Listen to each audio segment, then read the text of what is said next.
Hey senior lovebird, will you marry me? ভালো থেকো আমার জুনিয়র রাজকুমার, মিস করব তোমায়। পরিবেশ শান্ত হয়ে গেল, চারিদিকে নিস্তব্ধতা বিরাজ করছে।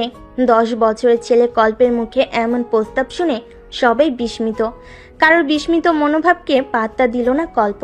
ধীর পায়ে এগিয়ে আসলো পূর্বীর দিকে। পূর্বীর হাত ধরে আবারও বলল, তুমি আমায় বিয়ে করবে সিনিয়র? বিস্ময়ে হাঁ হয়ে গেছে পূর্বীর মুখ।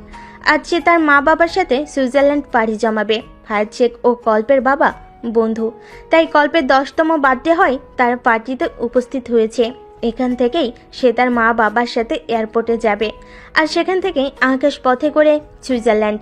কল্পের হাত থেকে পূর্বীর হাত ছাড়িয়ে নিলেন ফায়াজ শেখ, হাসি মুখে বললেন, তোমরা আগে বড় হও, তখন যদি একে অপরকে পছন্দ করো তখন না হয় বিয়ে করো, এখন তোমাদের সেই সময় হয়নি। বলে পূর্বীর মাকে ইশারা করলেন। তিনি এগিয়ে এসে পূর্বীকে টেনে নিয়ে যেতে লাগলেন। পিছে থেকে কল্প দৌড়ে পূর্বীর হাত টেনে ধরে, ঠোঁট কামড়ে কান্না আটকে বলে, তুমি আমাকে ছেড়ে যেও না সিনিয়র। আমি তো তোমাকে বিয়ে করতে চাইছি, যাতে তোমাকে কেউ আমার থেকে আলাদা করতে না পারে। তুমি প্লিজ আমাকে ছেড়ে যেও না। 10 বছরে কল্পের কথা শুনল না কেউ। কল্পের বাবা ছেলেকে বুকের সাথে জড়িয়ে ধরলেন। পারুশেখ নিজের মেয়েকে টেনে গাড়িতে তুললেন। অশ্রুসিক্ত চোখে পূর্বী গেটের দিকে তাকালো। তার দিকে তাকিয়ে আছে কল্প, মাথা নাড়িয়ে না করছে তাকে ছেড়ে না যেতে। কিন্তু পূর্বীকে তো যেতেই হবে, সে নিজেই তো 13 বছরের একটা মেয়ে, তার কথা কেউই শুনবেন না। কল্পের দিকে তাকিয়ে হাত দিয়ে টাটা দিল পূর্বী, মনে মনে বলল, ভালো থেকো আমার জুনিয়র রাজকুমার, মিস করব তোমায়। পূর্বীদের গাড়ি অতিক্রম করলো কল্পদের বাসার গেট। আস্তে আস্তে সেটা অদৃশ্য হয়ে গেল। বাবার কোল থেকে নেমে কল্প সেদিকে চোট লাগায়, কিন্তু হয় সে তার সিনিয়রকে খুঁজে পেল না। তার সিনিয়র তাকে ছেড়ে পাড়ি জমিয়েছে দূর দেশে। সিনিয়র? ঘুম থেকে লাফ দিয়ে উঠল কল্প। বেড টেবিল থেকে পানি ভর্তি গ্লাস নিয়ে ঢকঢক করে পান করলো। সে আজও মাঝে মধ্যে সেই ছোটবেলার ঘটনাগুলো স্বপ্ন দেখে। দীর্ঘশ্বাস ছাড়ে কল্প। এই জন্মে সিনিয়রের সাথে দেখা হবে কিনা জানে না সে, তবুও মনের মাঝে হাজারো স্বপ্ন বনে তার সিনিয়রকে নিয়ে। একদিন অবশ্যই তার সিনিয়র আসবে তাকে ভালোবাসার রঙে রাঙাতে। 10 বছরের কল্প আজ 25 বছরের যুবক, মাস্টার্সে ভর্তি হয়েছে এইবার। সকল ভাবনা থেকে বেরিয়ে ফ্রেশ হয়ে রেডি হয়ে নিল কল্প। তাকে ভার্সিটি যেতে হবে। আজ তার মাস্টার্সের প্রথম ক্লাস, যদিও ভার্সিটির আনাচে কানাচে সব তার চেনা, কারণ সে অনার্সও এটাতেই পড়েছে। আজ ভার্সিটিতে একটু আগে এসে পড়েছে অনার্স ফাইনাল ইয়ারের ছাত্রী তিয়াশা। ক্লাস শুরু হতে এখনো আধা ঘন্টা বাকি। সময় কাটানোর জন্য ভার্সিটির একটা বিল্ডিংয়ের পিছনের দিকে গেলে সেখানে একটা পুকুর আছে, সাথে জঙ্গলের মতো কিছুটা। লাশ জ্ঞান হারালো তিয়াশা। এত ভয়ঙ্কর ক্ষত বিক্ষত করা মুখশ্রী সে কোনোদিন দেখেনি। 20 মিনিটের ভিতরে ভার্সিটিতে এসে পৌঁছে যায় কল্প। তার বন্ধুকে না দেখতে পেয়ে কল দেয় সূর্যের নাম্বারে। সূর্য কল ধরে কল্পকে ভার্সিটির পিছন দিকে আসতে বলে, যেখানে বর্তমানে সবাই ভিড় জমিয়েছে। বিল্ডিংয়ের পিছনের দিকে আসলো কল্প। এত ভিড় কেন সে বুঝতে পারছে না। সবাইকে ঠেলিয়ে একটু দেখার চেষ্টা করলো, সফল হলো, কিন্তু বেশিক্ষণ এক নজরে তাকিয়ে থাকতে পারলো না। কি ভয়ঙ্কর দেখতে লাশটার মুখ। যে মেয়েরা দেখতে এসেছিল তারা দেখে ভয় পেয়ে দূরে সরে গেছে। কয়েকজন মিলে তিয়াশাকে ধরে নিয়ে আসে, এক জায়গায় বসিয়ে মুখে পানি ছিটিয়ে দেয়। কিছুক্ষণের মধ্যেই তিয়াশার জ্ঞান ফিরে। প্রায় 40 মিনিট পরে পুলিশের আগমন ঘটে।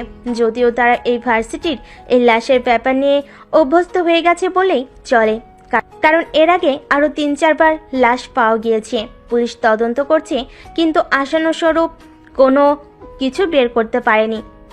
ভার্সিটির টিচাররা সহ স্টুডেন্টরাও বিরক্ত পুলিশের ওপর। এতদিন ধরে কোনো কিছু খুঁজে বের করতে পারলো না। এগিয়ে এলো কল্প, পুলিশের এসপিকে শাসিয়ে বলল, আপনারা পুলিশরা কি কাজ করেন? আপনাদের সরকার থেকে বেতন দেওয়া হয় কেন? জনগণকে নিরাপত্তা দেওয়ার জন্য। কিন্তু আপনারা কি সেটা পারছেন না। প্রায় 1 মাস ধরে এরকম ঘটনা ঘটছে। এই পর্যন্ত 4টা লাশ পাওয়া গেল। কে বা কারা এসব করেছে তা আপনারা খুঁজেই বের করতে পারলেন না। জনগণের নিরাপত্তা দিবেন কি করে? এসপি আনিসুর রহমান মাথা নিচু করে নিলেন। তখনই তার ফোন বেজে উঠল। সবার সামনেই কল রিসিভ করলেন। উপর মহল থেকে কল এসেছে। কিছুক্ষণ কথা বলে ফোন রেখে দিলেন। আনিসুর রহমানের ঠোঁটে সূক্ষ্ম হাসি রেখা ফুটে উঠল, যা চোখ এড়ালো না কল্পের। তাচ্ছিল্য করে বলল, বাহ, আপনারা তো হাসবেনই, এটা ছাড়া আর কী বা করতে পারবেন? লম্বা শ্বাস ছাড়েন আনিসুর রহমান। সবার দিকে তাকিয়ে জোর গলায় বলেন, আপনারা নিশ্চয়ই শুনেছেন গোয়েন্দা বিভাগে একজন নতুন ইনভেস্টিগেটর হিসেবে জয়েন করেছেন কয়েক মাস আগে। ইতিমধ্যে তিনি কয়েকটা কেস সলভ করেছেন। তাকে এই ভার্সিটি লাশের রহস্য উদ্ঘাটনের কেসটা দায়িত্ব দেওয়া হবে। সবাই একসাথে বলে উঠল। কে সে? এসিপি আনিসুর রহমান গর্বের সাথে বলেন। পিসি। মুহূর্তের মধ্যেই সবার মধ্যে কানাঘুষা শুরু হলো। কে এই পিসি? কল্প সন্ধিয়ান হয়ে প্রশ্ন করেই ফেল। কে এই পিসি? আনিসুর রহমান হাসলেন, ঠোঁটে হাসি রেখেই বললেন, সে না হয় যখন কেস সলভ হবে তখন জানবেন, আপাতত সেটা সিগারেট থাকবে। পিসি চান পরিচয় লোকে কেস সলভ করার কাছে নামতে। যখন তিনি কেস সলভ করতে পারবেন তখন তিনি সবার সামনে এসে দাঁড়াবেন। ততদিন তিনি পিসি গোয়েন্দার ইনভেস্টিগেশন পিসি। আরও কিছুক্ষণ পরে লাশ নিয়ে চলে গেলেন পুলিশরা। আস্তে আস্তে ভিড় কমে গেল। সবাই নিজ নিজ ক্লাসের দিকে চলে গেল। সবার মনেই আতঙ্ক। কেউ কেউ ভেবে নিয়েছে এই রহস্যের উদ্ঘাটন না হওয়া পর্যন্ত ভার্সিটিতেই আর আসবে না। এতক্ষণ ভিড়ের মাঝে দাঁড়িয়ে সব দেখছিল এক আগন্তুক, যে এইসব দেখে মনে মনে পৈশাচিক আনন্দ পাচ্ছিল। আড়ালে গিয়ে দাঁড়িয়ে কাউকে কল দিল। ওপাশ থেকে ভেসে এলো, সব ঠিকঠাক? কেউ কিছু ধরতে পারেনি তো? জি বস, সব ঠিকঠাক, কেউ কিছু আন্দাজ করতে পারেনি, আর পারবেও না। আমি আছি না, সব খেয়াল রাখবো, শুধু একটু ওই আর কি। পেয়ে যাবি, তোর অ্যাকাউন্টে টাকা পৌঁছে যাবে। তুই শুধু কাজটা ঠিকঠাক মতো কর। কেউ যেন কখনো কিছু জানতে না পারে। যদি কেউ জানতে পারে তাহলে সেদিনই তোর শেষ দিন হবে, মনে রাখিস। ওপাশ থেকে ফোন কেটে দিল। কান থেকে ফোন নামিয়ে কুরুর হাসলো আগন্তুক। ঠোঁটে কুরুর হাসি বজায় রেখেই বলে ওঠে, সে তো সময় মতো দেখবেন বস। এমনি এমনি কি আর আপনার কথায় এসব করছি? সিংহাসনের স্বপ্ন তো সবাই দেখে, আমার দেখতে দোষ কোথায়? আমিও কখনো সুযোগ পেলে আপনাকে সিংহাসন থেকে নামিয়ে নিজে সেই সিংহাসনে রাজা হব। শীষ বাজাতে বাজাতে চলে গেল আগন্তুক। সেই দিনের পরে 2 দিন কেটে গেছে। এই 2 দিন কোনো লাশ পাওয়া যায়নি। তবে এসিপি আনিসুর রহমান আবার এসেছিলেন। তিনি জানিয়েছেন এখন পর্যন্ত যাদের লাশ পাওয়া গেছে তারা সবাই মাদকাসক্ত ছিল। এদের দেহে প্রচুর পরিমাণে ড্রাগস পাওয়া গেছে। এরা ড্রাগস সেবন করত। আনিসুর রহমানের কথা শুনে সম্পূর্ণ ভার্সিটির ছাত্র ও শিক্ষকদের একটাই প্রশ্ন ছিল, কে এদের ড্রাগস দিত? বিনিময়ে আনিসুর রহমান বলেছিলেন, সেটা জানার জন্য তো আপনাদের আমাদের অপেক্ষা করতে হবে। পিসি খুব শীঘ্রই আসছেন। তিনি আপনারা আমার মাঝেই থাকবেন, সাধারণ মানুষের মতো। আপনারা তাকে চিনতে পারবেন না। রহস্য উদ্ঘাটনের পরে তিনি নিজের আসল পরিচয় প্রকাশ করবেন। বলে আনিসুর রহমান চলে গিয়েছিলেন। সকাল 9টার কাছাকাছি সময়। ঘুম থেকে উঠে ফ্রেশ হয়ে ডাইনিং টেবিলে গিয়ে বসলো কল্প। সে নাস্তা করে ভার্সিটিতে যাবে, কিন্তু আশেপাশে তাকিয়ে অবাক হলো কল্প। তার বাবাকে কোথাও দেখতে না পেয়ে ভুরু কুঁচকায়। আজমিন খান মূলত সবসময় কল্পের সাথে নাস্তা করেন, তারপর অফিসে যান। আনিকা খান হয়তো নিজের ছেলের মুখ দেখে বুঝতে পারলেন, এগিয়ে আসলেন কল্পের দিকে, বলেন, তুমি একটু অপেক্ষা করো কল্প। তোমার বাবা ভোর 5টায় এয়ারপোর্টে গিয়েছিলেন তোমার শেখ আঙ্কেল ও আন্টিকে রিসিভ করতে। কিছুক্ষণের মধ্যেই চলে আসবেন। আনিকা খানের কথার মধ্যেই বাসার কলিং বেল বেজে উঠল। তিনি এগিয়ে গিয়ে দরজা খুলে দিলেন। এদিকে কল্প ভেবে চলেছে শেখ আঙ্কেল ও আন্টি আসছেন, তার মানে তার সিনিয়রও এসেছে। চেয়ার থেকে উঠে দাঁড়ালো কল্প। আগ্রহ নিয়ে দরজার বাইরে উকি দিতে লাগলো, কিন্তু কাঙ্ক্ষিত ব্যক্তিটিকে দেখতে পেল না। দরজা দিয়ে ঢুকলেন পারু শেখ ও ফায়াজ শেখ, সাথে আজমিন খান পিছনের ড্রাইভার ব্যাগ নিয়ে। কল্প আবারও উকি দিল, কিন্তু কাউকেই দেখতে পেল না। আনিকা খান হয়তো ছেলের উকি দেওয়ার কারণ বুঝলেন। তিনি কল্পের অনুভূতি সম্পর্কে অবগত। ঠান্ডা শরবত নিয়ে এলেন পারু শেখ ও ফায়াজ শেখের জন্য। ওনারা এক নিঃশ্বাসে পান করলেন সেটা। সোফায় মাথা এলিয়ে দিলেন। আনিকা খান সুযোগ পেয়ে বলেন, ভাবি পূর্বে আসেনি? দীর্ঘশ্বাস ছাড়েন পারু শেখ।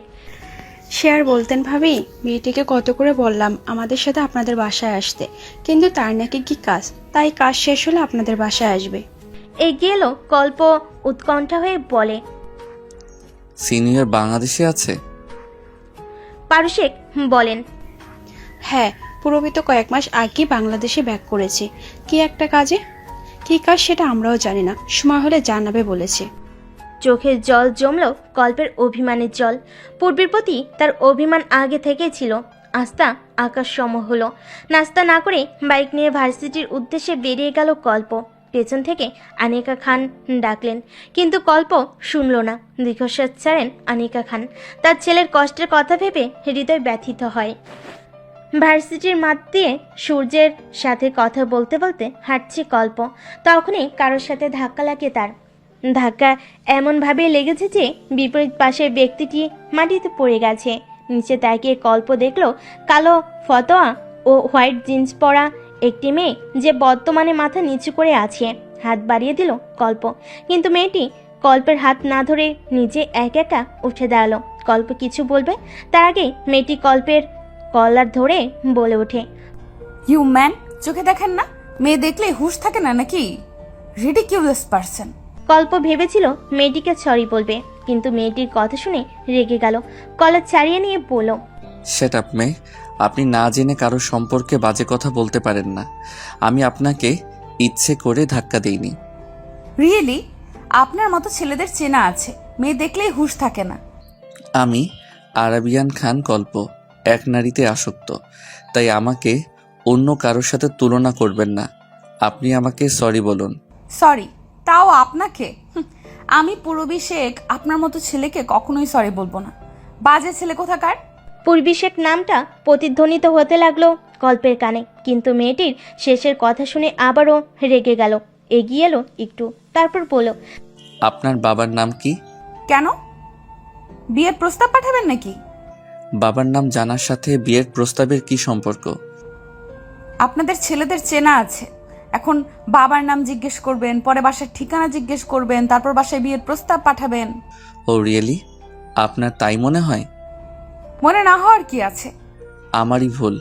আমি আপনাকে আমার খুবই পরিচিত একজন ভেবেছিলাম, কিন্তু আপনার মতো ঝগড়ুটে মহিলা কখনো আমার সে হতেই পারে না।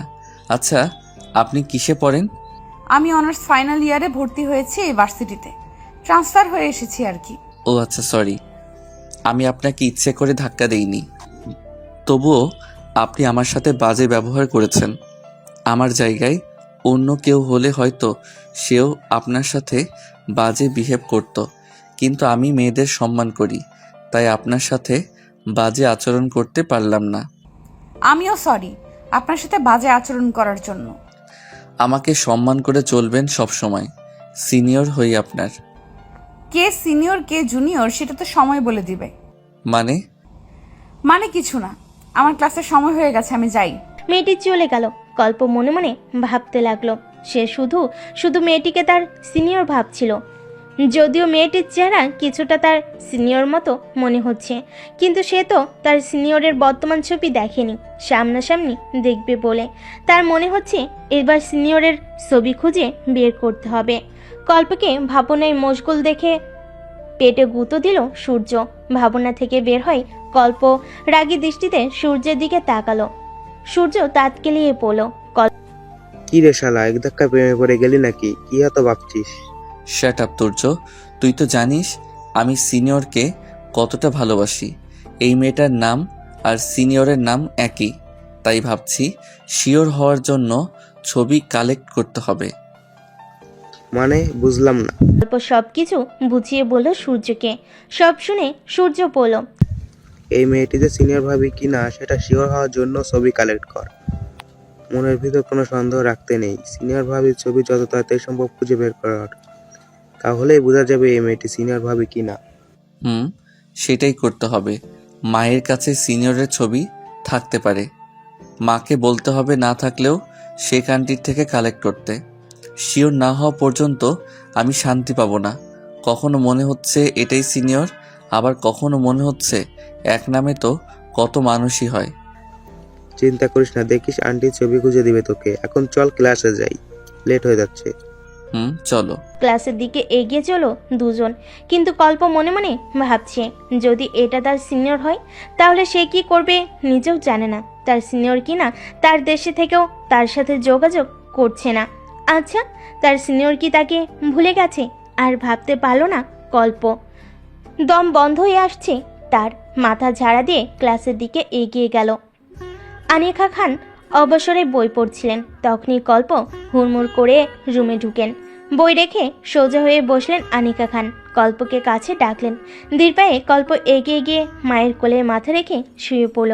আনিকা খান ছেলের মাথায় সিনিয়রের হাত বুলালেন। কি হয়েছে আমার বাবাটার? মন খারাপ কি? ফুপিয়ে উঠল কল্প। মায়ের কোমর শক্ত করে হাত দিয়ে পেঁচিয়ে পেটে মুখ গুজল। আনিকা খানের বুকে হাহাকার করে উঠল। একমাত্র সন্তানের কষ্ট সহ্য হয় না তার। কি হয়েছে আমার বাবাটার? আম্মুকে কি বলবে না কল্প? আম্মু, বলো বাবা। সিনিয়রকে এনে দাও। তোমার পারোয়ানটি তো বললেন প্রবি বাংলাদেশেই আছে, ওর কাজ শেষ হলে এমনি আমাদের বাড়িতে আসবে। ও কি করেছে, কোথায় আছে কেউ জানে না, সময় হলে জানাবে বলেছে। আম্মু, তোমার কাছে সিনিয়রের কোনো ছবি আছে? না, তা নেই, তবে তোমার পারোয়ানটি মাঝে মধ্যে আমাকে হোয়াটসঅ্যাপে পিক দিতেন। পুরনো মেসেজ কেটে দেখতে হবে, পেলেও পেতে পারি। তুমি হঠাৎ প্রবির ছবির কথা বলছো কেন? তুমি তো চাও প্রবিকে প্রথম সামনাসামনি দেখতে। আমার ভার্সিটিতে একটা মেয়ে নিউ ভর্তি হয়েছে আম্মু, অনার্স ফাইনাল ইয়ারে। সিনিয়রের ছোটবেলার মুখশ্রী যতটুকু মনে আছে তাতে আমার মনে হয়েছে ওই মেয়েটা কিছুটা সিনিয়রের মতো দেখতে, আর মেয়েটির নামও সিনিয়রের নামে। কি নাম মেয়েটির? পূরবী শেখ। এক নামে তো অনেক মানুষই আছে পৃথিবীতে, আর একরকম দেখতেও মানুষ আছে। হ্যাঁ আম্মু, সেটাই আমি শিওর হতে চাই। আমার বারবার মনে হচ্ছে ওই মেয়েটি আমার সিনিয়র। আমি মেয়েটির চোখ দেখেছি, ঠিক সিনিয়রের মতো। তুমি যেভাবে পারো সিনিয়রের ছবি কালেক্ট করে দাও। আমি শিওর না হওয়া পর্যন্ত শান্তি পাবো না আম্মু।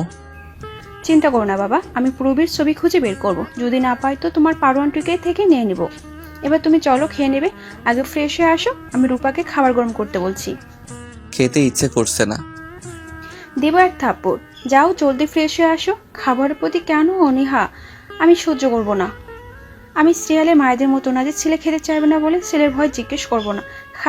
খাবে কি খাবে না, বা তুমিও সিরিয়ালের মতো রাগী বদমেজাজি নাও। আমার কল্প সবসময়ের মায়ের বাধ্য ছেলে। যাও বাচ্চা, ফ্রেশ হয়ে আসো, মা তোমার জন্য খাবার টেবিলে অপেক্ষা করবে। কল্পের কপালে চুমু দিয়ে উঠে চলে আসেন আনিকা খান। এতক্ষণ কল্পের মুখ বেজা ছিল। আনিকা খানের কথা শুনে হেসে দিয়েছে। মাথা চুলকে হেসে কল্প নিজের রুমে গিয়ে ফ্রেশ হয়ে নেয়। তারপর মা ছেলে মিলে দুপুরের খাবার খেয়ে নেয়। কল্পের বাবা অফিসেই দুপুরের খাবার খান। দুপুরের খাবার খেয়ে ভাত ঘুম দিয়েছিল কল্প। 3:30টার দিকে উঠে ফ্রেশ হয়ে নেয়। তারপর পড়তে বসে। কল্পের কোনো বাজে আড্ডা বা সময় অপচয় করার কোনো সঙ্গী নেই। সে সবসময় মায়ের বাধ্য ছেলে। আনিকা খান একটা লিস্ট দিয়েছেন। ফজরের সময় কল্পকে ডেকে তুলে নামাজে পাঠান বাপ ছেলেকে। তারপর তিনিও নামাজ পড়েন। নামাজ থেকে এসে আবার ঘুমিয়ে পড়েন সবাই। 9টা বা 9:30টার দিকে উঠে কল্প বাবা মার সাথে নাস্তা করে তারপর ভার্সিটিতে যায়। সেখান থেকে দুপুরে বাসে এসে খেয়ে ভাত ঘুম দেয়। 3টা বা 3:30টার দিকে উঠে পড়তে বসে। সন্ধ্যার দিকে আজমিন শেখ চলে আসেন। তখন বাবা ছেলে মিলে সম্পূর্ণ বাসা মাতিয়ে রাখেন। কল্পের বন্ধু বলতে ভার্সিটিতে সূর্য আছে। সূর্য চলে আসে সন্ধ্যার দিকে কখনো কল্পতের বাসায়। সেও আড্ডায় যোগ দেয়। সব মিলিয়ে আনিকা খানের ভরপুর সংসার। তার সংসারে সুখের অন্ত নেই। তবে কল্পের জন্য আনিকা খানের সব চিন্তা। তার ছেলে শান্ত স্বভাবের, কখনো কোনো কিছু মুখ ফুটে চায় না। শুধু একটা জিনিসই সে ছোটবেলা থেকে চায়, পূর্বীকে। আনিকা খান পারু শেখের সাথে হওয়া পুরনো চ্যাটিংগুলো দেখতে থাকেন, কিন্তু পূর্বীর কোনো ছবি খুঁজে পাননি। বাধ্য হয়ে পারু শেখকে ফোন করেন। কিছুক্ষণ কথা বলে পূর্বের ছবি দেওয়ার কথা বলেন হোয়াটসঅ্যাপে। পারু শেখ বিনা বাক্যে হোয়াটসঅ্যাপে ছবি দিয়ে দেন। তারও কল্পকে ভীষণ পছন্দ। এমনই লক্ষ্মী ছেলে আজকালকার যুগে পাওয়াই মুশকিল। কল্পের মতো শান্ত শিষ্ট ছেলেকে তার মেয়ের জন্য উপযুক্ত। কল্পই পারবে গম্ভীর পূর্বীকে হাসি খুশি রাখতে। কল্প টেবিলে বসে পড়ছিল। তখনই হাতে 2 কাপ কফির মগ ও ফোন নিয়ে প্রবেশ করেন আনিকা খান। মাকে দেখে কল্প বই বন্ধ করে উঠে দেয়। আনিকা খান ছেলের তার প্রতি শ্রদ্ধা দেখে গর্বে হাসেন। মনে মনে ভাবেন তিনি সার্থক এমন ছেলের মা হয়ে। কফির মগ টেবিলে রেখে কল্পকে বসতে বলে তিনিও আরেকটা চেয়ার টেনে বসেন। কফি খেতে খেতে মা ছেলে নানান গল্পে মেতে ওঠেন। কথা বলার ফাঁকেই আনিকা খান নিজের ফোন থেকে গ্যালারিতে গিয়ে পূর্বীর ছবি বের করে কল্পের দিকে বাড়িয়ে দেন। কল্প মায়ের হাত থেকে মোবাইল নিয়ে স্ক্রিনের দিকে তাকালো। মুহূর্তেই তার চোখ জোড়া থমকে গেল। কালো টি শার্ট, তার উপরে সাদা লেডিস শার্ট পরে মা বাবার কাঁধ জড়িয়ে ধরে দাঁড়িয়ে আছে পূর্বী, যা স্ক্রিনে দেখতে পাচ্ছে কল্প। সে ঠিকই ভেবেছিল ভার্সিটির মেয়েটাই তার সিনিয়র। সে চোখের দিকে তাকেই বুঝতে পেরেছিল। আনিকা খান কল্পের গালে হাত রাখলেন। কল্প মায়ের দিকে তাকিয়ে হাসলো। আমি তোমাকে বলেছিলাম না আম্মু, ভার্সিটির মেয়েটাই সিনিয়র। মিলে গেছে আম্মু, ওই আমার সিনিয়র। আর ইউ শিওর কল্প? হ্যাঁ আম্মু, আমি 100% শিওর। কিন্তু ওই মেয়েটাই যে সিনিয়র সেটা তুমি আর আমি শুধু জানবো, কাউকে বুঝতে দিও না। আমি চাই সিনিয়র নিজে এসে আমার কাছে ধরা দিক। তার লুকোচুরি খেলা শেষ হলে সে নিজেই আসবে। ততদিন না হয় আমি তার সাথে তাল মিলিয়ে অভিনয় করে গেলাম। ঠিক আছে বেটা, তুমি যা চাও তাই হবে। আমি পূর্বীকে চিনি, ও নিশ্চয়ই কোনো প্রয়োজনে কাউকে ধরা দিচ্ছে না। ওর কাজ শেষ হলো নিজে থেকেই তোমাকে সব বলবে। মন খারাপ করো না, রেডি হয়ে নাও। কোথায় যাব? তুমি আর আমি ঘুরতে যাব। আব্বু যাবেন না? যাবেন তো। তোমার আব্বু অফিস থেকে আমাদের সাথে যুক্ত হবে। তোমার পারো আন্টি, ফায়াজ আঙ্কেলও থাকছেন। ওয়াও, তাহলে তো খুব আনন্দ হবে। আমি সূর্যকে ডেকে নেই। নাও, পারলে তোমার সোনিয়া আন্টিকেও নিয়ে আসতে বলো। কতদিন ওনার সাথে আড্ডা দিচ্ছি না। ঠিক আছে আম্মু, কিন্তু আমি কি পরবো? এত বড় হয়ে গেলে এখনো কোথাও ঘুরতে গেলে বাচ্চাদের মতো কি পড়বে তা নিয়ে চিন্তা করো। আমি তো বাচ্চাই, তোমার বাচ্চা। কল্পর গাল টেনে দিলেন আনিকা খান। আলমারি থেকে খুঁজে বের করে একটা সাদা শার্ট বের করলেন, সাথে কালো প্যান্ট ও কালো কোট। বিছানার উপর সেগুলো রেখে কল্পকে ফ্রেশ হতে বলে নিজেও তৈরি হতে চলে গেলেন। কল্প সূর্যকে ফোন দিয়ে বলল রেডি হয়ে তাদের পাশে আসতে, সাথে তার মা সোনিয়া খানমকে নিয়ে আসতে। সূর্য তো এক পায়ে রাজি। সোনিয়া খানমকে বলতেই তিনিও রাজি হয়ে গেলেন। কতদিন আড্ডা দেওয়া হয়নি তার। সাংসারিক ব্যস্ততায় কারোরই তেমন আড্ডা বা দেখা হয় না। কোনো অনুষ্ঠান বা হঠাৎ প্ল্যান করে ঘুরতে যাওয়া হলেই তবে সবার দেখা ও আড্ডায় আসর বসে। তখন সব কিছু ভুলে, বয়স, সংসার সব ভুলে একে অপরের সাথে আড্ডায় মত্ত হন তারা। ফুচকা স্টলে ভিড় জমিয়েছেন 3 জন রমণী, আনিকা খান, সোনিয়া খানম ও পারু শেখ। 3 জনই ফুচকা খেতে ব্যস্ত। একটু সাইডে দাঁড়িয়ে আছেন তাদের 3 জনের স্বামী। তাদের দৃষ্টিও নিজেদের স্ত্রীদের দিকে।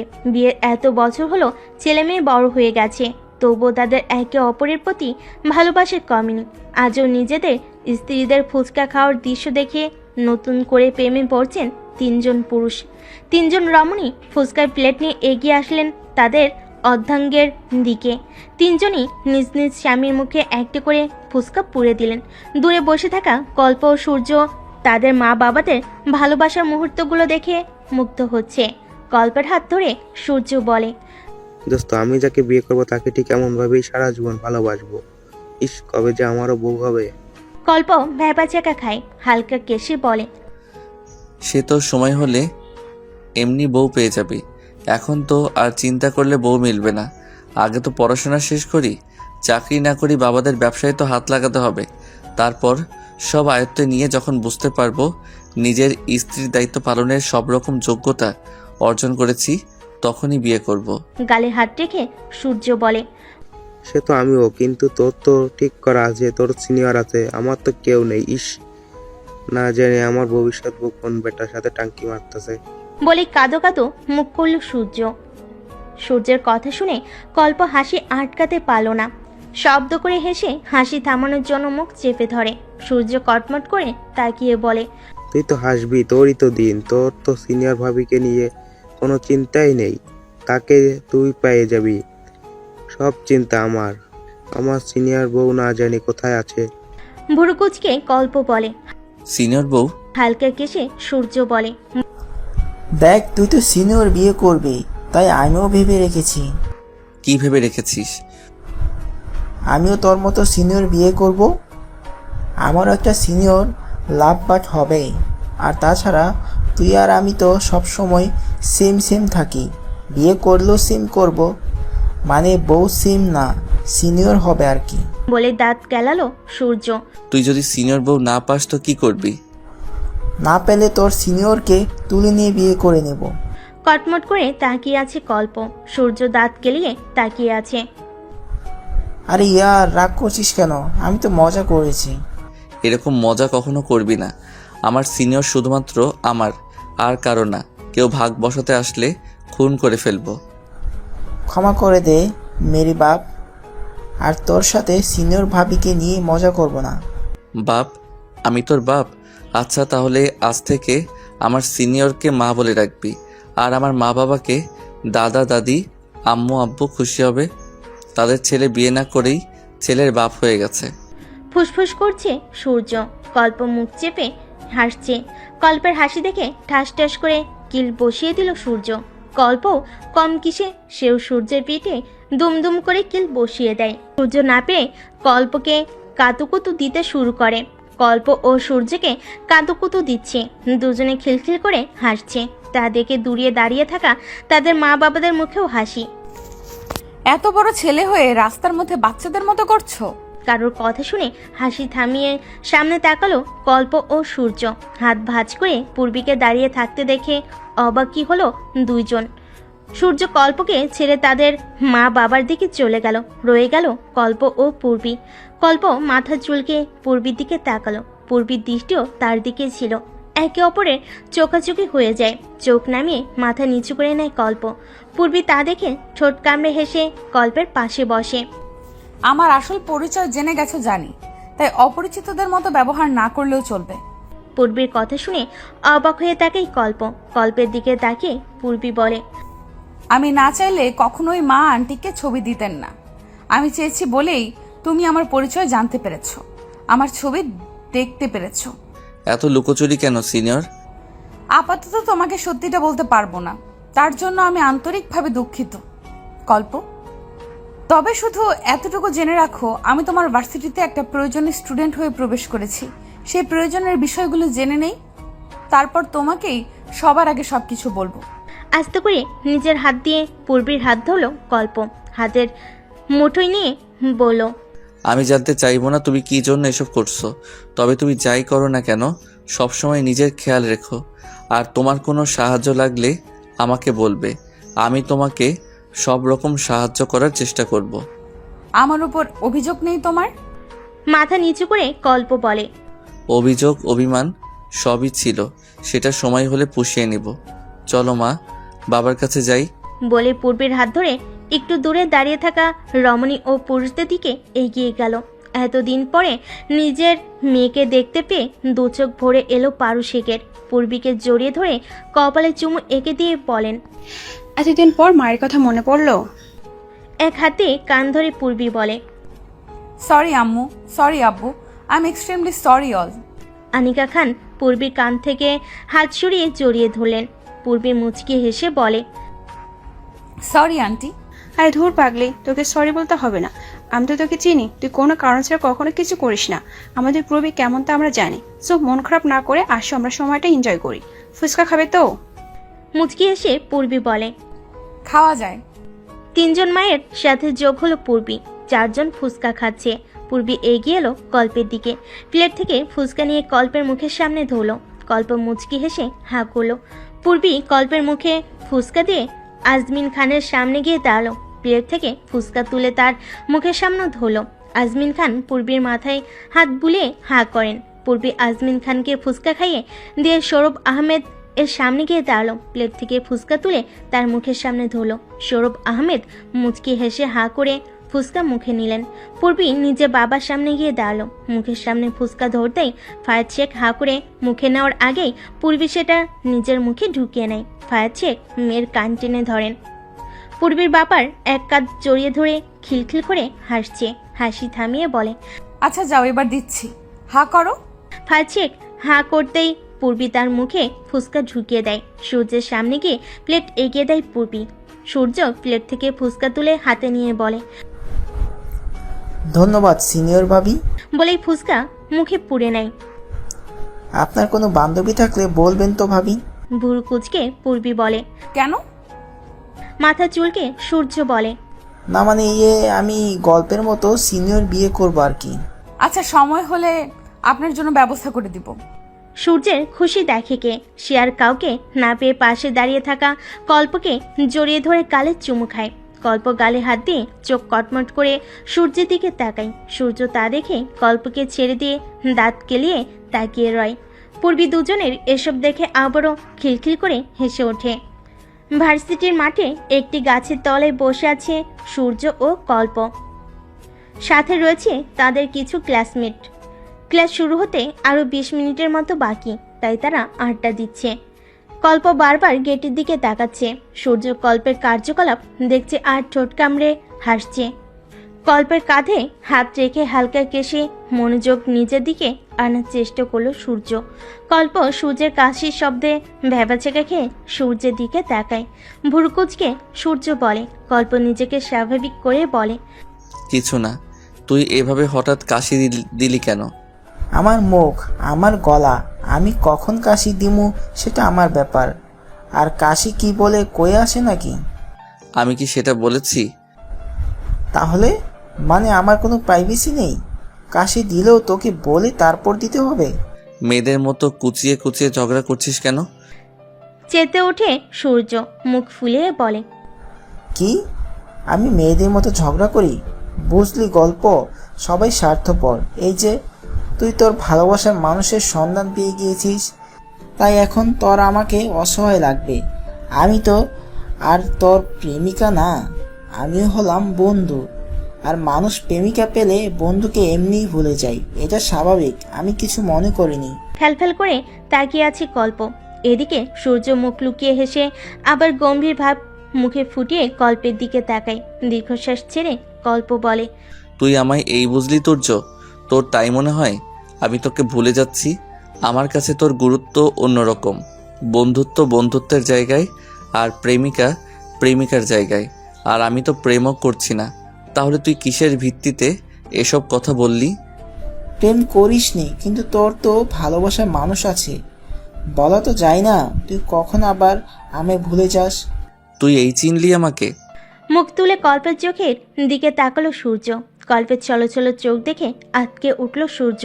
সে তো মজা করেছিল এতক্ষণ, বুঝিনি তার বন্ধুটা কষ্ট পাবে।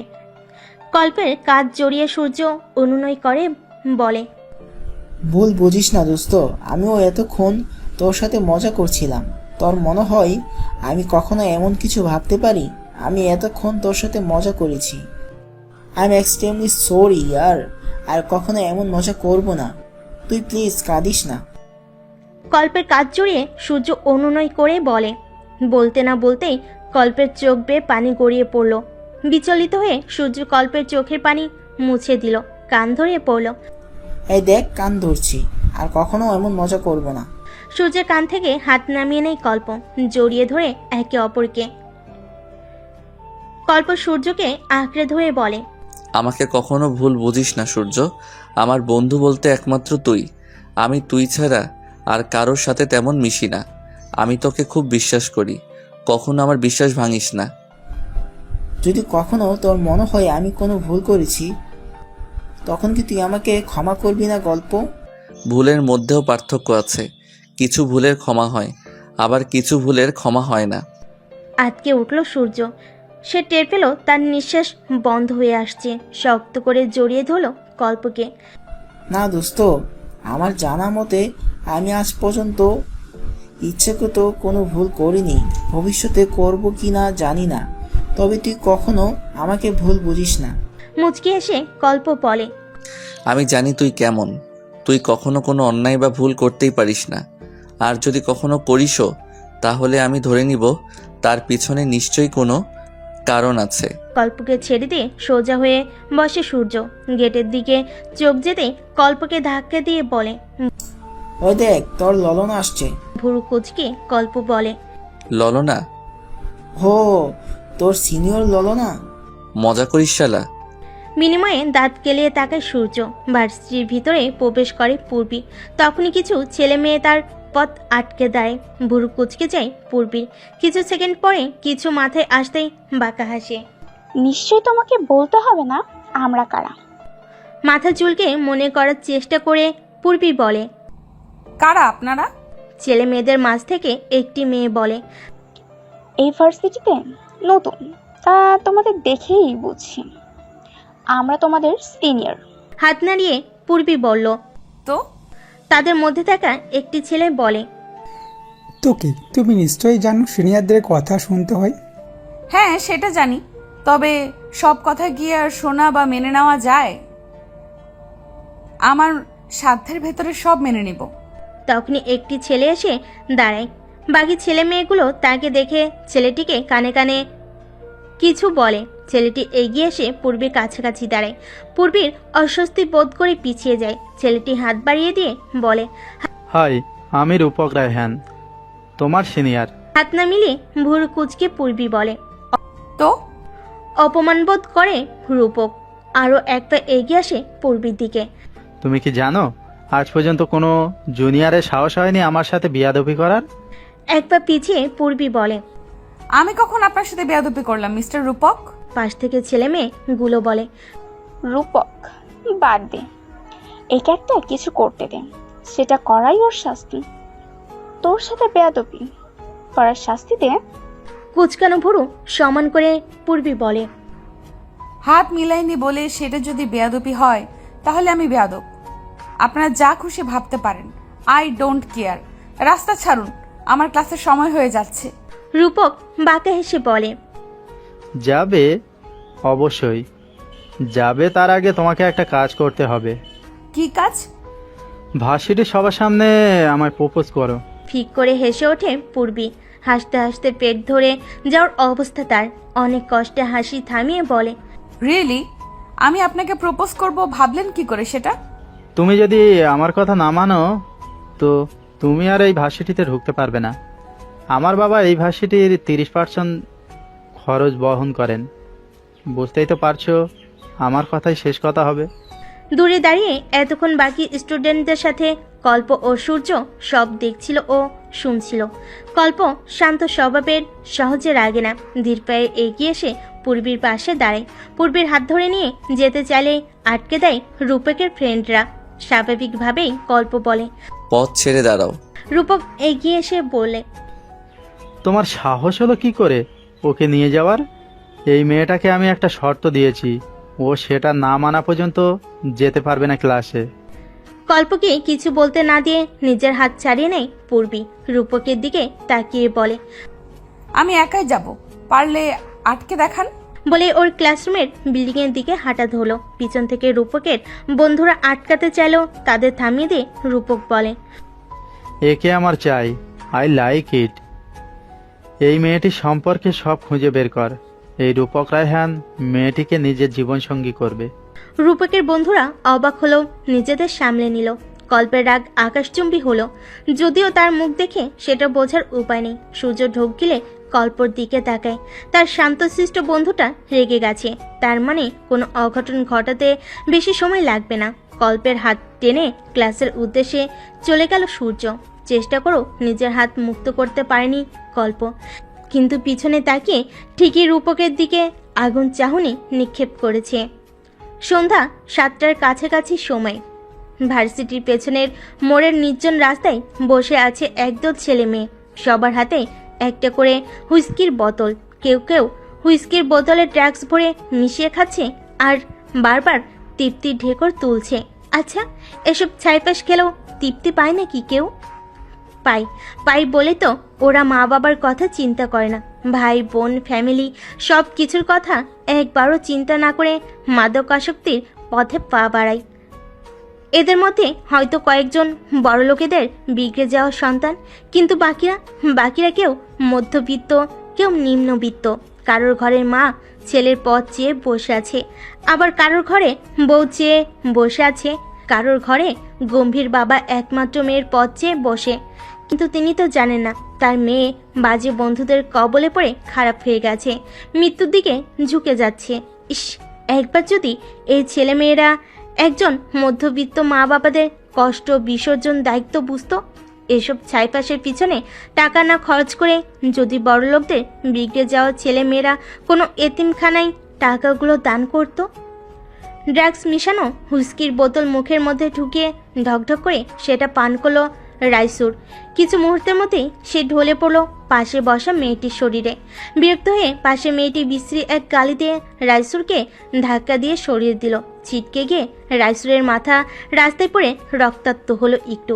তা দেখে নেশা করতে থাকা বাকি ছেলে মেয়েগুলো বিশ্রীভাবে হেসে উঠল, যা নিস্তব্ধ রাস্তায় ঝংকার তুলল। নেশায় মত্ত থাকার রাইসুর নিজের আঘাত পাওয়াটা বুঝতে পারলো, সেটা পাত্তা দিল না। সে তো নেশার নৌকায় ভেসে ঘুমের দেশে পাড়ি জমিয়েছে। ভার্সিটির রাস্তার মোড়ের দিক থেকে কিছুটা দূরে গাড়ি থামলো গোয়েন্দা ইনভেস্টিগেটরদের গাড়ি। সেটা থেকে নেমে এলেন পিসি সহ তার টিমের অফিসাররা। খবরটা সঠিক তো নিয়াজ? পিসির প্রশ্নের প্রত্যুত্তরে মাথা নাড়াই নিয়াজ। ভার্সিটির চারিদিকে খেয়াল রাখার জন্য যাদের দায়িত্ব দিয়েছিল তাই নিয়াজকে এই খবরটা দিয়েছে। ভার্সিটির মোড়ের সামনেই কয়েকজন ছেলে মেয়ে নেশা করছে, তা তাড়াতাড়ি পিসিকে জানায় সে। Follow me, let's go. পিসির পিছে পিছে বাকি অফিসাররা যেতে থাকে। নেশায় মতো থাকা ছেলে মেয়েগুলো একবার টেরই পেল না তাদের জন্য কি অপেক্ষা করছে। রাইসুরের সবাইকে ঘিরে ধরলো পিসির টিম। যদিও সবাই পালানোর চেষ্টা করেছিল, কিন্তু সেই উপায় পায়নি। পিসির ইশারায় সবাইকে গাড়ির দিকে নিয়ে যাওয়া হলো। ঘুমের দেশে পাড়ি জমানো রইসুর এখনো ঘুমিয়ে আছে। নিয়াজকে ইশারা করলো পিসি। নিয়াজ রাইসুরকে টেনে তুলে দাঁড় করে। পিসি এক বোতল ঠান্ডা পানি ছুঁড়ে মারে রাইসুরের সমস্ত মুখে, ছিটকে গিয়ে সম্পূর্ণ শরীরে পানি গড়ায়। ম্যাম, ওর তো মাথার পিছন থেকে রক্ত বের হচ্ছে, আঘাত পেয়েছে মনে হয়। হাসপাতালে নিয়ে যাও, একটু সুস্থ বোধ করলে টানতে টানতে নিয়ে আসবে। আমি এদের সবাইকে 24 ঘন্টার মধ্যে গোয়েন্দা অফিস নয়, আমাদের নতুন গোপন আস্তানায় দেখতে চাই। গড়গড় করে চলে গেলেন পিসি। নিয়াজ তার কথা মতো বাকি সবাইকে নিয়ে যেতে বলে সে রাইসুরকে নিয়ে হাসপাতালের উদ্দেশ্যে প্রস্থান করে। পরের টেবিলে বসে পড়তে ব্যস্ত কল্প। আনিকা খান এক মগ কফি নিয়ে ছেলের রুমে ঢুকেন কোনো শব্দ ছাড়া। কল্প তার মায়ের উপস্থিতি বুঝতে পারেনি। আলগোছে আনিকা খান কল্পের মাথায় হাত বুলিয়ে দেন। কল্প মাথা তুলে মায়ের দিকে তাকিয়ে উঠে দাঁড়ায়। পাশের চেয়ারে বসেন আনিকা খান। কল্পের দিকে কফির মগ এগিয়ে দিয়ে আবারও কল্পের মাথায় কিছু সময় হাত বুলান। কল্পের কফি খাওয়া শেষ হতেই খালি মগ নিয়ে কল্পের রুম থেকে প্রস্থান করেন। আলসেমি ঝেড়ে কল্প আবারও পড়ায় মন দেয়। তখনই তার ফোন বিকট শব্দ করে বেজে ওঠে। ভুর কুচকে কল্প ফোন রিসিভ করে। ওপাশ থেকে সূর্য দাঁত কেলিয়ে বলে, কিরে সিনিয়র ভাবির হবু জামাই, কি করিস? তোর আর কোনো কাজ নেই না? শুধু আমাকে বিরক্ত করিস। পড়াশোনা নেই তোর? আরে ইয়ার, পড়ছিলামই তো, একটু বোরিং ফিল হলো, তাই ভাবলাম তোর সাথে কথা বলে তারপর আবার পড়বো। কিন্তু তুই তো তোর সিনিয়রকে নিয়েই ব্যস্ত, আমার সাথে কথা বলার কি আর তোর টাইম আছে? একদম বাজে কথা বলবি না। আমি পড়ছিলাম, তোর মতো আজাইরা আমি না। প্রেম করে সময় নষ্ট করব না কখনো। এখন আমাদের পড়াশোনা করার সময়। মাঝে মধ্যে হয়তো সিনিয়রের সাথে কথা হবে, কিন্তু সেটা প্রেমিক প্রেমিকা হিসেবে না। আমি বা সিনিয়র কখনো হারাম কিছুতে জড়াবো না। আমি পড়াশোনা শেষ করে বাবার বিজনেস দেখব, কিছুটা আয়ত্ত নিয়ে তারপর সিনিয়রকে ডাইরেক্ট বিয়ের প্রস্তাব দিব। আমি চাই সব কিছু হালাল হোক, চারিদিকে শুধু বিচ্ছেদ আর বিচ্ছেদ। যারা প্রেম করে বিয়ে করে তাদের বিচ্ছেদের সংখ্যা বেশি। কেন বলো তো? ভাবুক হয়ে প্রশ্ন করে সূর্য। কেন? কারণ রিলেশন হারাম জিনিস, আর যে সম্পর্কটা হারাম দিয়ে শুরু সেটা টিকে থাকার চান্স থাকবে কিভাবে বল? রাইট। সেটাই। তোর মাথা থেকে গোবর বের কর, পড়াশোনায় মন দে। ওপাশ থেকে খেপে যায় সূর্য। তেতে উঠে বলে, আমার মাথায় গোবরে ভরা। সহজ স্বীকারোক্তি কল্পের। হ্যাঁ, তোর মাথায় গোবরে ভরা। চেঁচিয়ে সূর্য বলে, তোর মাথায় গোবরে ভরা, তোর সিনিয়র মাথার গোবরে ভরা শালা। চুপ, যা পড়তে বস। পরীক্ষায় ভালো রেজাল্ট না করলে তোরে কিন্তু সিনিয়র বউ খুঁজে দিব না। তুই দিবি কি? আমি তো সিনিয়র ভাবিকে বলেছি, সে খুঁজে দেবে। আচ্ছা, দেখা যাবে। দেখিনিস। বলে কল কেটে দিল সূর্য। কল্প দীর্ঘশ্বাস ছাড়ে। মোবাইল রাখতে গিয়েও রাখে না। সেদিন পূর্বীর নাম্বার মোবাইলে সেভ করেছিল। মনের ইচ্ছাকে প্রাধান্য দিয়ে পূর্বীর নাম্বারে ফোন দেয়। ডিভাইনে বসে ল্যাপটপে কিছু কাজ করছিল পূর্বী। তখনই তার ফোন বেজে ওঠে। স্ক্রিনে জুনিয়র রাজকুমার নামটি দেখে মুচকি হেসে রিসিভ করে কানে ধরে। ভালো আছে কিনা, কি করছে, এগুলোই তাদের কথোপকথন ছিল। ফোন রেখে দিয়ে পূর্বী আবার নিজের কাজ করতে ব্যস্ত হয়ে যায়। কল্পও পড়ার মধ্যে ডুবে যায়। রাতে ডিনার শেষে কল্পের মা ড্রয়িং রুমে ল্যাপটপে ভিডিও কলে কথা বলছিল পারু শেখের সাথে। এক পর্যায়ে পারু শেখ কল্প ও পূর্বীর এঙ্গেজমেন্ট করে রাখার কথা বলেন। আনিকা খান আজমিন শেখকে ডাকেন। ও পাশে ফায়াজ শেখও যুক্ত হন। চারজন কথোপকথন ও আলাপ আলোচনা করে ঠিক করেন 1 সপ্তাহের মধ্যে কল্প ও পূর্বীর এঙ্গেজমেন্ট করবেন। সব কিছু শেষে শুক্রবার ঠিক করেন শুক্রবারই এঙ্গেজমেন্ট পার্টি হবে। এই বিষয়ে কল্প ও পূর্বীর মতামত নেওয়ার জন্য আনিকা খান কল্পকে ডাক দেন। কল্প মায়ের এক ডাকে এসে সোফায় বসে। পারু শেখ পূর্বীকে ফোন করে ভিডিও কলে যুক্ত হতে বলেন।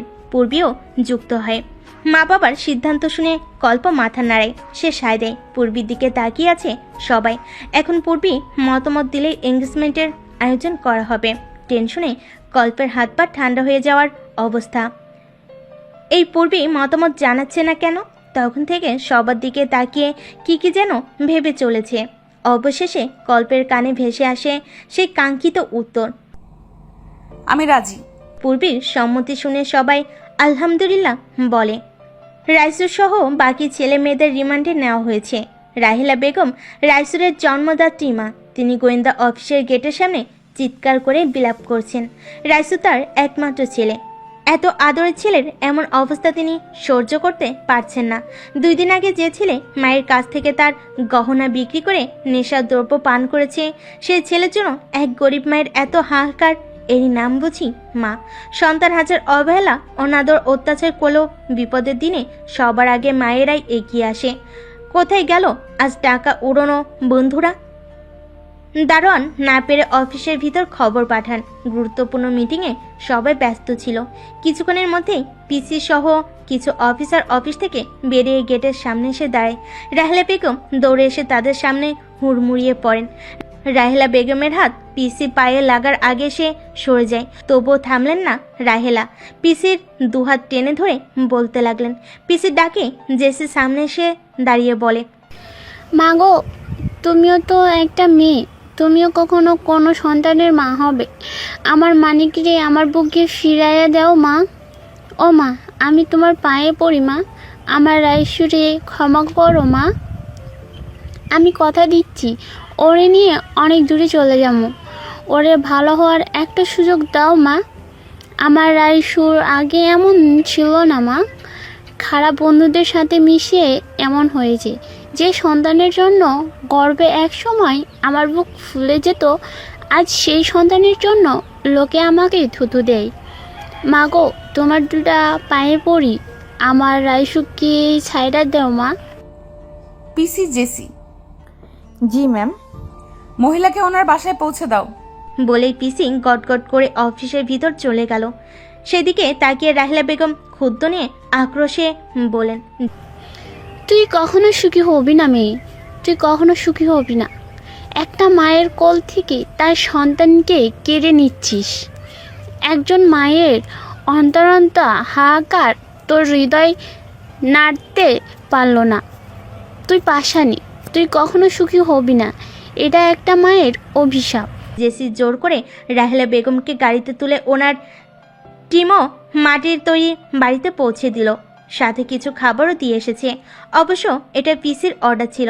ইস, রাহেলা বেগম যদি একবার জানতে পারতেন সবার সামনে পাষাণী মেয়েটা গোপনে ওনার দেখাশোনা করে যাচ্ছে, তখন কি এমনভাবেই অভিশাপ দিতেন? নামাজে বসে চোখের জল ফেলা ছাড়া আর কোনো উপায় নেই রাহিলা বেগমের। নামাজে বসে আল্লাহর কাছে একমাত্র মুখের মানিককে সহি সালামত ভাবে ফিরে পাওয়ার জন্য দোয়া করছেন। গোয়েন্দা অফিসের সামনে বড় লোকের মা বাবারাও ভিড় জমিয়েছেন। পুলিশ তাদের আটকে তাড়া দিয়েছে। যা হবার যা দেখার সব আদালতে হবে। আপাতত পিসির কথাই সব হবে। সব মা বাবার আক্রোশ পিসির উপরে। সবার একটাই কথা, পিসির মতো এত নির্দয় মেয়ে মানুষ যেন কারোর ঘরে না জন্ম নেয়। পিসির অর্ডারে রাইসুর একটু সুস্থ হতেই তাকে সহ বাকি ছেলে মেয়েদের গোপন আস্থানায় নেওয়া হয়েছে। এক জায়গার সম্পর্কে এই ক্যাশের দায়িত্বে থাকা সব অফিসাররা জানেন। সবাইকে চেয়ারের সাথে বেঁধে রাখা হয়েছে। সবার সামনে একটা চেয়ারে বসে আছেন পিসি, তার চারিদিকে বাকি অফিসাররা দাঁড়িয়ে আছেন। পিসি সবার দিকে একবার চোখ ঘুরিয়ে নেয়, তারপর বলে, সবাই ভালো আছেন? মাথা তুলে তাকাই সকলে। রাইসুর এখনো মাথা নিচু করেই আছে। রাইসুর সহ 3 জন ছেলে ও 3 জন মেয়ে আছে, মোট 6 জন। আপনাকে কি আলাদা বলতে হবে? পিসির প্রশ্নে মাথা তুলে রাইসুর পিসি আবারও প্রশ্ন করে, সবাই ভালো আছেন? কারোর মুখে কোনো কথা নেই। সবাই অনুশোচনা করছে মনে মনে। আজ যদি তারা নেশার পথে পা না পারত, তবে কি এমন পরিস্থিতিতে পড়তে হতো তাদের? যাই হোক, আপনাদের কিছু প্রশ্ন করা হবে, তার ঠিক উত্তর চাই। যদি সত্যি বলে দেন তো ভালো, আর না বললে কিভাবে কথা বের করতে হয় সেটা নিশ্চয়ই আপনাদের বলতে হবে না। সাধারণ মানুষ থেকে শুরু করে সবাই বোঝে আইনের লোকেরা কিভাবে কথা বের করে। তো আমার প্রথম প্রশ্ন, আপনাদের এখানে মোট 6 জন আছেন। 6 জনের মধ্যে কে প্রথম নেশা সেবন করেছেন? 6 জন একে অপরের দিকে তাকালো। সবার নজর মাথা নিচু করে রাখা রাসেলের দিকে। পিসি তার দিকে তাকিয়ে প্রশ্ন করেন, আপনি নেশাদ্রব্য কোথায় পেয়েছিলেন? যদি কিনেও থাকেন তবে কোথা থেকে কিনেছেন? রাসেল মাথা উঁচু করেই বলল, কিনিনি, আমাকে দিয়েছে। কে দিয়েছে? শুকনো ঢোক গিলে রাসেল বলে, নাম জানি না, সে মুখে কালো মুখোশ পরে আসতো, কখনো নাম জিজ্ঞেস করা হয়নি। চিনেন না, জানেন না, কেউ আপনাকে কিছু দিল আর আপনি অমনি সেটা সেবন করলেন? না, আসলে আমি টিভিতে, ফেসবুকে বিভিন্ন ভিডিওতে দেখেছি এসব। কেউ এসব চালান করতে ধরা পড়েছে, কেউ এসব খেতে গিয়ে ধরা পড়েছে। সেই থেকে এটার প্রতি আমার কৌতূহল ছিল, এটা খেতে ঠিক কেমন। ভার্সিটি শেষে আমি পিছনের মোড়ের রাস্তা দিয়ে যাচ্ছিলাম, তখন ওই মুখোশ পরা লোকটি আমার সামনে কতগুলো প্যাকেট ধরে বললে, খাবি? আমি হ্যাঁ বলে দেই। আমার মনে হয়েছিল একবার খেলেই তো কিছু হবে না, টেস্ট করে দেখি না একবার ক্ষতি কি। দীর্ঘশ্বাস ছেড়ে পিসি বলে, আর তাই আপনি সেটা সেবন করলেন? হ্যাঁ, আমিও ভেবেছিলাম একবার খেলে কিছু হবে না, কিন্তু ওটা একবার খেয়ে আমার আরও খেতে ইচ্ছা করেছিল। এইভাবে আস্তে আস্তে একটু একটু করে খেতে খেতে আমার অভ্যেস হয়ে যায়, এটার প্রতি আমার নেশা হয়ে যায়। আমি ইনসুলিন্স এর মাধ্যমেও শরীরে ড্রাগস নিয়েছে, ড্রাগস, ইয়াবা সব সেবন করেছি। খুর হেসে নিয়াজ বলে, বাহ, বাংলাদেশের বিখ্যাত নেশাখোর। কৌতূহল নিয়ে টেস্ট করতে গিয়ে একেবারে ডুবে গেলেন, সাথে বাকি বন্ধুদেরও ডুবালেন।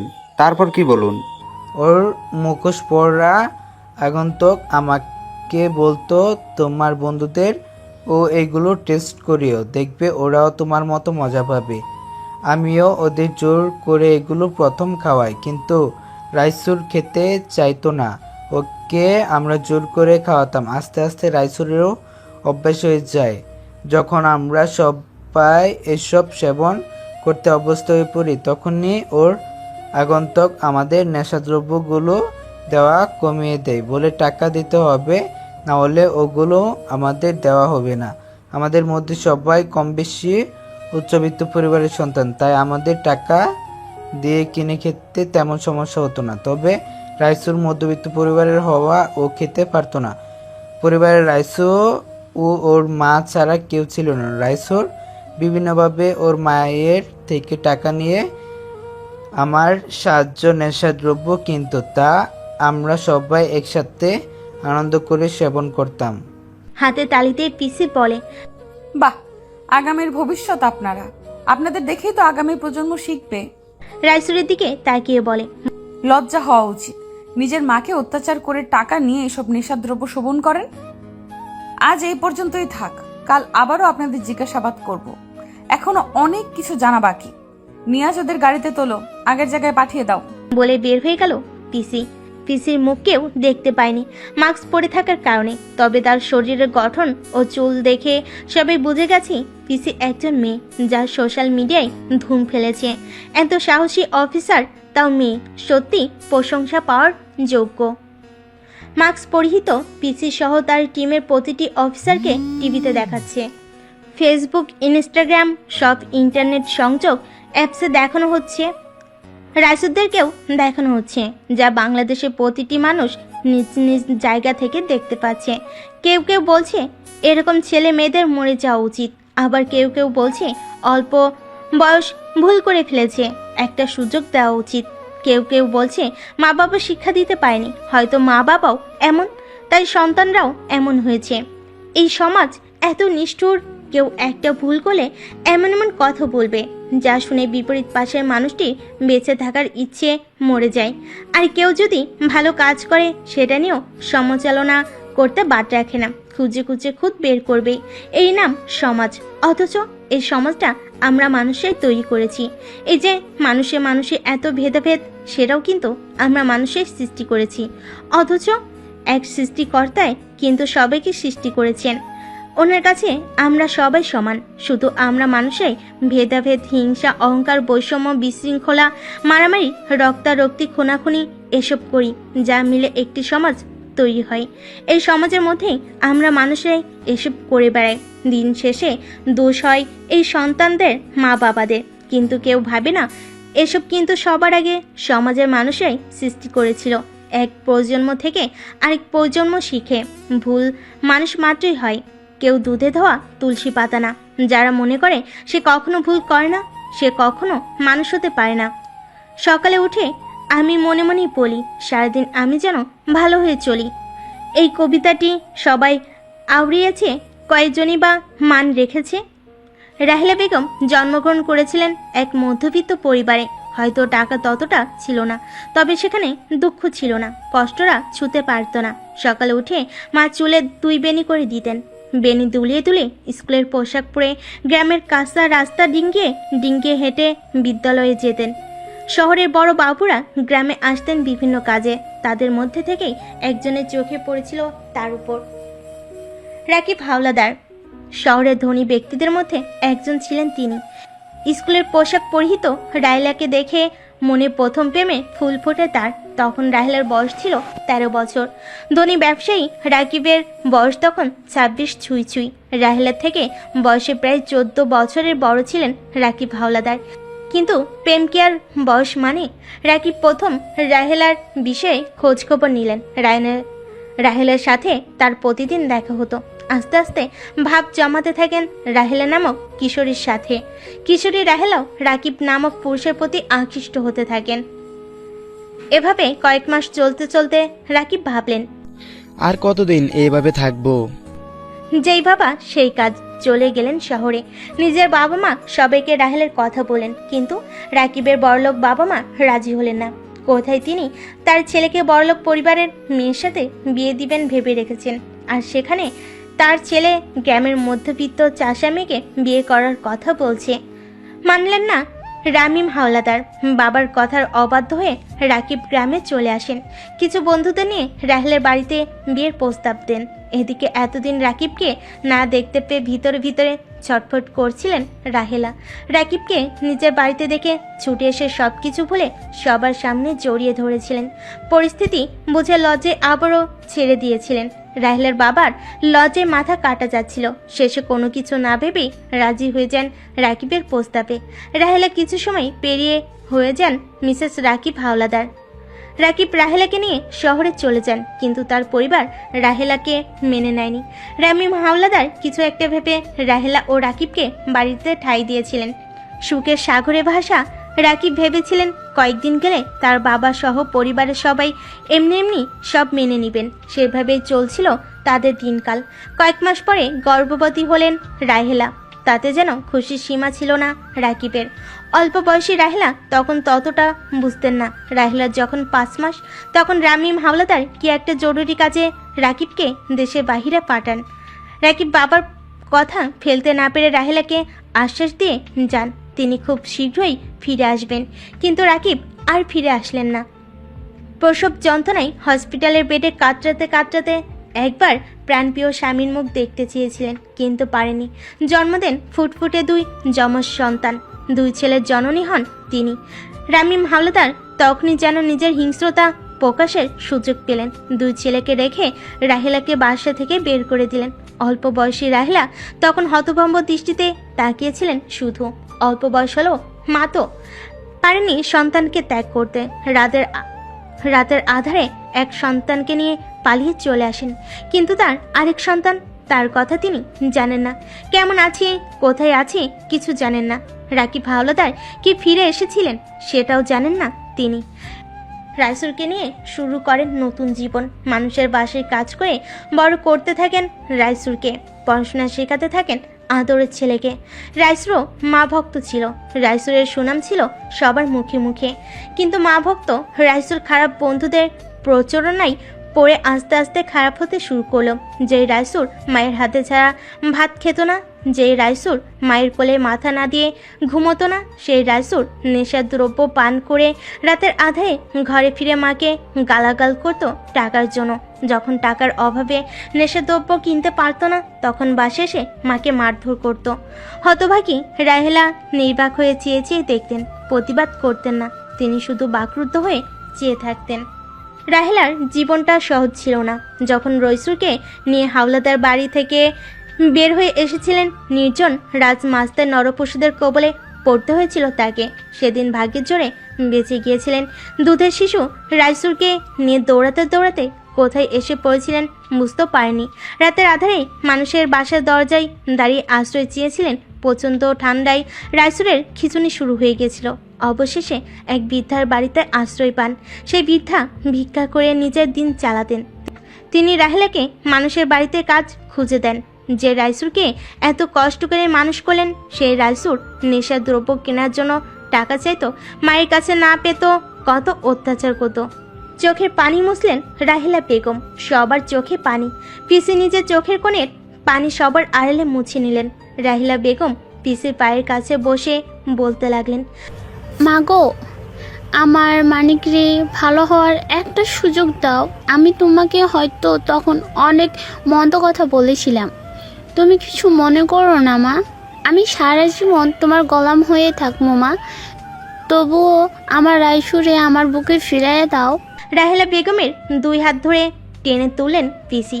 চোখের পানি মুছে দিয়ে বলল, আপনি চিন্তা করবেন না, আমি আপনাকে কথা দিচ্ছি, যারা এই সমাজের ছেলে মেয়েদের নেশাদ্রব্য দিয়ে নেশাগ্রস্ত করছে, মাদকাসক্ত করছে, তাদের খুঁজে বের করব।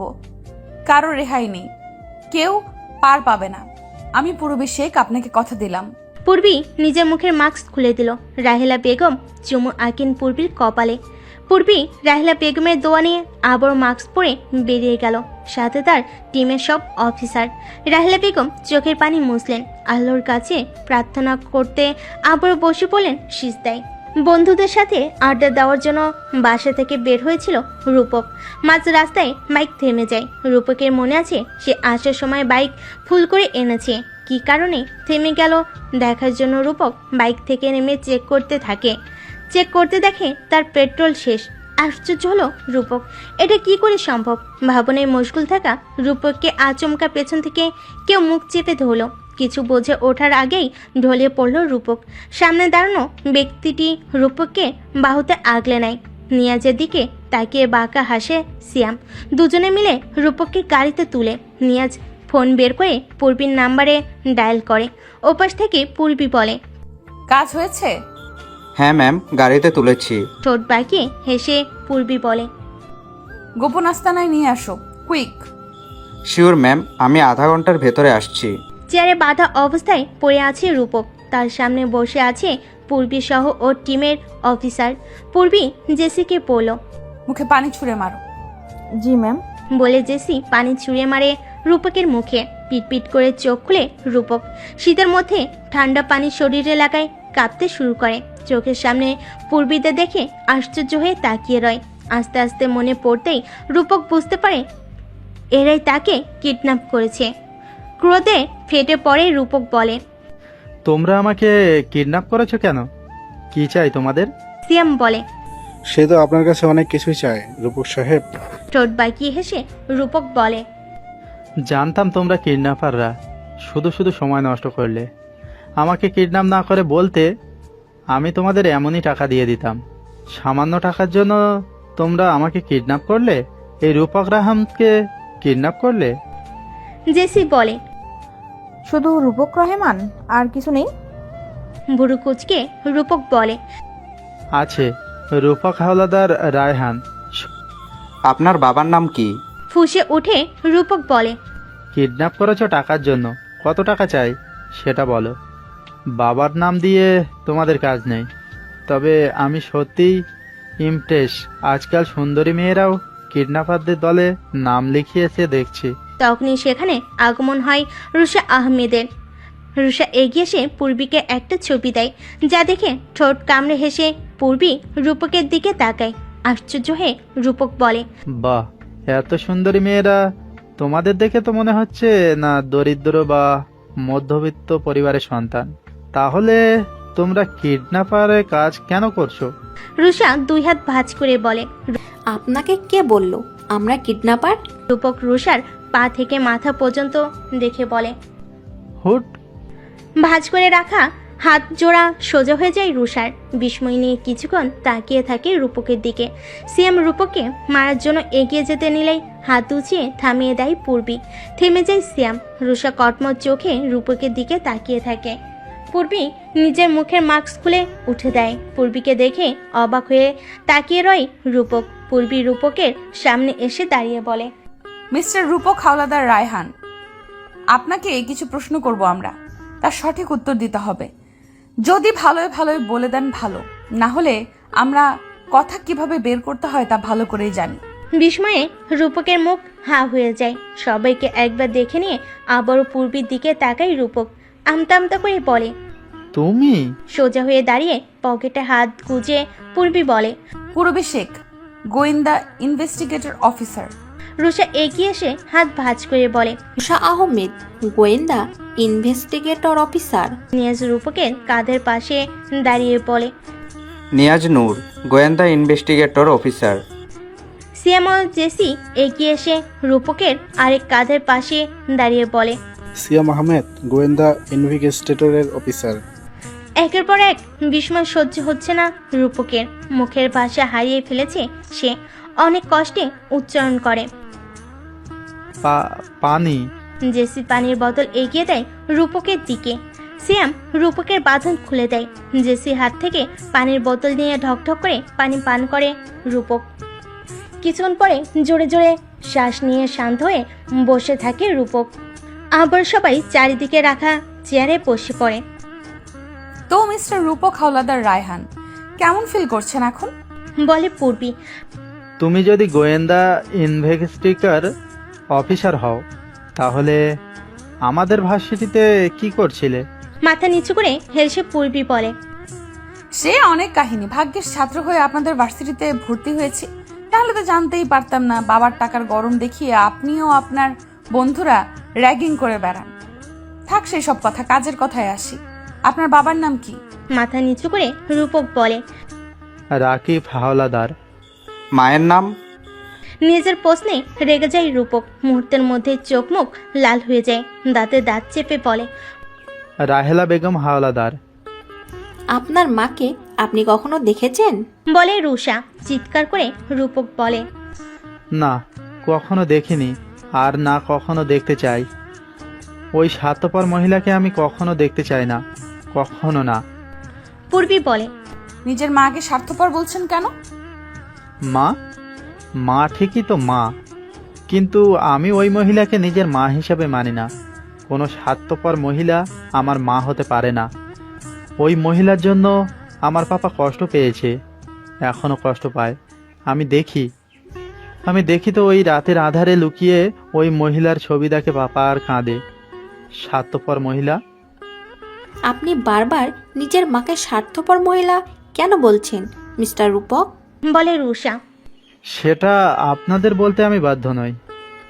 আপনারা যা জানার জন্য আমাকে তুলে এনেছেন তা জিজ্ঞাসা করুন। আমরা আপনাকে যা জিজ্ঞেস করছি তার উত্তর দিন। আমরা আপনার মায়ের বিষয়ে জানতে চাই। উত্তেজিত হয়ে রূপক বলে, ওই মহিলা কখনো আমার মা হতে পারে না। জন্ম দিলেই মা হওয়া যায় না, মা হতে যোগ্যতা লাগে, যা ওই মহিলার মধ্যে নেই। ওই মহিলা আমার পাপাকে কষ্ট দিয়ে পাপার অবর্তমানে অন্য লোকের সাথে পালিয়ে গিয়েছিল। তখন আমি মাত্র কয়েকদিনের শিশু ছিলাম, দুধের শিশু। বুঝতে পেরেছেন আপনারা?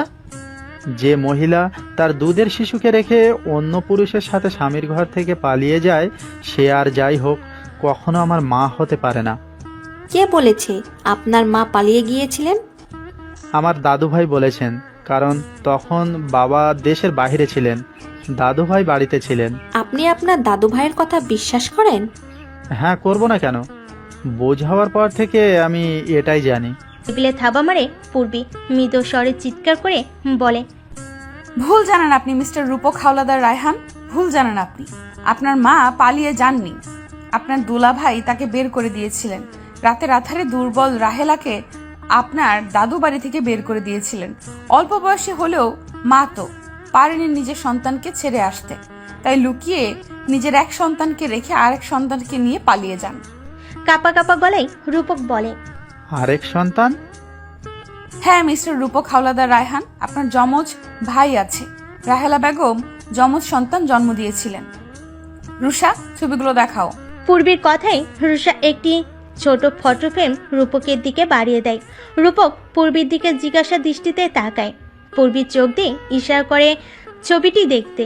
রূপক হাতে নিয়ে ছবিটির দিকে তাকিয়ে থাকে। ছবিটিতে তার মা ও তার মতো দেখতে একটি ছেলে, নিশ্চয় তার যমজ ভাই হবে। শিওর হওয়ার জন্য পূর্বীর দিকে তাকায়। পূর্বী সম্মতি দিয়ে বলে, ইয়েস, ইনি আপনার মা রূপক, সাথে ছেলেটা আপনার থেকে 5 সেকেন্ডের বড় যমজ ভাই রাইসুর। সে বর্তমানে মাদকাসক্তির দায়ে জেলে আছে। অবাক হয়ে রূপক বলে, কি? শ্বাস ছেড়ে পূর্বী বলে, জি, রাইসুর মাদকাসক্ত, তবে ও আগে এমন ছিল না। আগে ওরা যেখানে থাকতো সেখানে সবাই রাইসুরকে মাথায় তুলে নাচতো। ওর ব্যবহারে কত শত রমণী প্রেমে পড়তো। বৃদ্ধা থেকে শুরু করে এলাকার অল্প বয়সী আধ বয়সী নারীরাও রাইসুরের প্রশংসায় পঞ্চমুখ ছিল। সে রাইসুর নিজের না থাকলেও যথাসম্ভব চেষ্টা করতো সবাইকে সহযোগিতা করার।